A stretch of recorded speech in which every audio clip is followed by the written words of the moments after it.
my channel. Today is my ReBirthday.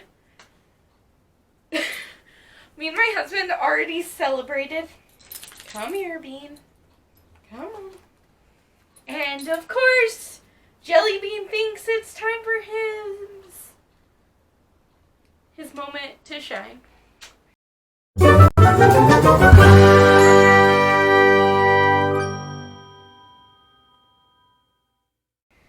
On the camera, like always.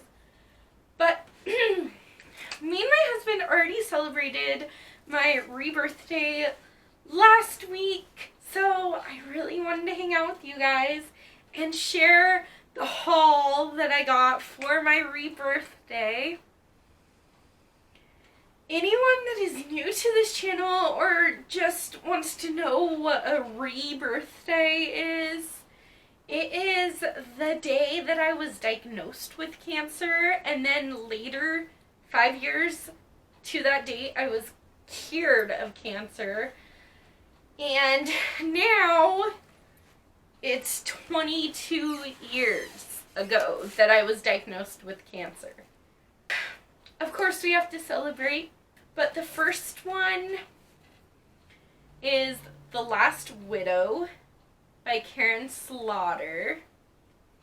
I have read 2 Karen Slaughters. The first one, The Good Daughter, I didn't love. It wasn't that I think it's bad, because it's by far not. The writing is really good and everything, but that one just kind of gave me the heebie-jeebies, which I guess is probably the whole point of that book. So, good job, Karen Slaughter. Then I read Pieces of Her, which was just amazing. So all I know about this is it's Karen Slaughter, it's a thriller, and there's a mysterious kidnapping, a devastating explosion, and a diabolical enemy. Okay, and come here. We might have a special guest. Come here, Bella. Come here. Come here. Oh, she wants to celebrate my ReBirthday with me too. So this is Bella. She's not on camera much. Hi, Bean. You're always on camera. Sorry, we need some puppy love. Puppy love. And we'll get back to the haul. Oh. They know it's a celebration day. Right, guys? Right, guys? Okay. Yeah. Okay, guys. We're going to finish our books. You want to go over there, boo? Okay, you too. Alright. Let's finish. Get on with this haul. So, I found American-Born Chinese by Jean Lu Ying. And this honestly was in my children's literature class, and we had such a limited amount of time in that class, so each week we would see a preview of 5 or 6 different books, and then our teacher would give us one of them. So we each read different books. This was one of the choices the week that I read El Defo by C.C. Bell, and I really, really enjoyed El Defo. I would love to own it eventually, but this was one of the other graphic novel options, and it's always intrigued me since that class last year, and I found it at the thrift store, so I could not pass it up. It's on BookTube recently, so this is Something Like Fate by Suzanne Colestini. What if your soulmate is your best friend's boyfriend? Oh, so I hate books that have to do with cheating, and I'm afraid that this is going to have that trope, but fate knows no boundaries. Erin and Lanny are best friends and total opposites when it comes to everything, including boys. But then Erin starts dating Jason, and from the minute Lonnie meets him, There is an undeniable chemistry. As junior year ends and Erin goes away for the summer, Lonnie is left behind with Jason. Will Lonnie be able to put her friendship first, or will she be tempted by the guy who just may be the love of her life? Okay, this one was a author by. I have no idea what this book is about. She Loves You Not by Julie Ann Peters. It says, sometimes you have to lose everything to find yourself. Okay, there's not a lot on here, so we're just going to read it. For anyone who has ever wanted to leave the past behind, I pick a daisy out of the bowl and hold it to my nose, closing my eyes, and the bitter odor reminds me of Sarah and home and everything. I pluck a petal. She loves you. I drop it into the bowl and pluck another. She loves you not. I finally found a book about racism, and that's something that I really, really want to read about. I want to learn more and educate myself. So this is stamped Racism, Anti-Racism, and You by Jason Reynolds and Abimax Kennedy. This is not a history book. This is a book about the here and now. A book about race. And then I got Stolen by Lucy Christopher. Stealing Beauty. You saw me before I saw you. A girl, Gemma, at the airport on her way to a family vacation. You had that look in your eyes. A guy, Ty, rugged, tan, too old, oddly familiar. Eyes, blue as ice. Like you wanted me. She steps away for just a second. He pays for her drink and drugs it. Wanted for a long time. He takes her before she even knows what's happening. I didn't read this part. It says, written as a letter from a victim to her captor. This is Gemma's desperate story of survival. Ty has stolen her body. Against every instinct screaming inside her, will he also steal Gemma's heart? Okay, and then these two I got mostly because of the author. There's Always Watching and Still Missing by Chevy Stevens. So this one, they're both thrillers because Chevy Stevens is amazing at thrillers. But this one is about a kid. No. This is about Annie, who is a 32-year-old realtor, and she wanted 3 things that day: to sell a house, forget about a recent argument with her mom, and be on time with her ever so patient boyfriend. When she's locking up the house and she's getting ready to leave, and this car pulls up to the house, so she thinks, oh, maybe someone's coming to look at the house and maybe it's my lucky day.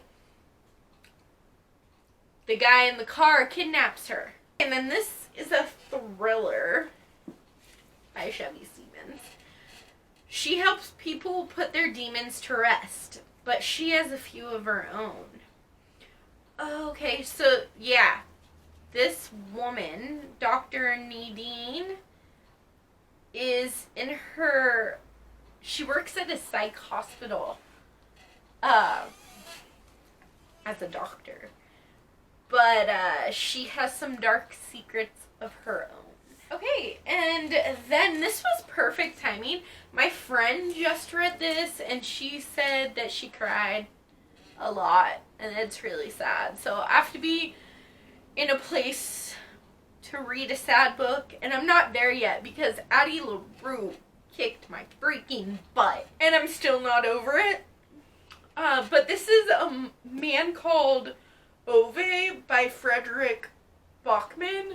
Okay, everyone talks about Frederick Bachman, and I told myself that I'm not gonna get any of his books until I found Beartown, but I haven't been able to find Beartown. So I found this at the thrift store and I was like, ugh, that That's a silly role, Alita. You can get it. He is a grumpy old man who runs away. Then I got Mr. Limonel's Library by Chris Grabenstein. It's a middle grade book about a library. And then the last three are relatively new books, which is weird for me to get new-ish books. Let's go in the order that I'm least excited to most excited. So, The Night Swim by Megan Golden. This is a podcast thriller. So it's a thriller with a podcast element, which we have realized in January that I don't like contemporaries with podcast elements, but in thrillers, it's perfect. In fact, I love it in thrillers. So we're gonna figure out what this is about together, although you probably already know. A true crime podcast host covering a controversial trial finds herself drawn deep into a small town's dark past and brutal crime that took place there years before. Ever since her true crime podcast became an overnight sensation and set an innocent man free, Rachel has become a household name and the last hope for people seeking justice. But she's used to being recognized for her voice, not her face, which makes it all the more unsettling when she finds a note on her car addressed to her begging for help. The one that sounds second best is Clown in a Cornfield by Adam Caesar, an author who knows how to make us afraid. The kids are not all right. So first off, that is scary. So I think this is a slasher. When Maybrook just wants to make it to graduation. She might not make it to the morning. I think this is like a slasher about a clown in a cornfield, and I love cheesy horror flicks and cheesy horror books. If it's cheesy and like slasher's my all-time favorite. They make dumb decisions in those movies and or books. But I love it. I'm so entertained by those. So I think this one's going to be a good one. The one I'm most excited for is Dark Academia is Ninth House by Leigh Bardugo. The best fantasy novel I've read in years. Wow. The mesmerizing adult debut from Leigh Bardugo, a tale of power, privilege, dark magic, and murder among the Ivy elite. So all I know is it's Dark Academia, it's fantasy, which I don't normally read fantasy, but I'm trying really hard to not judge fantasy before I actually give it a shot. The last fantasy book I read, I loved, but it also wrecked me. Yeah, I'm still mad at Addie LaRue for that. But I really want to read Dark Academia. Check. I'm trying out some fantasy, and I've just seen this everywhere. And I really want to jump on the Leigh Bardugo bandwagon. Thank you guys for hanging out with me on my birthday, on my ReBirthday. Oh.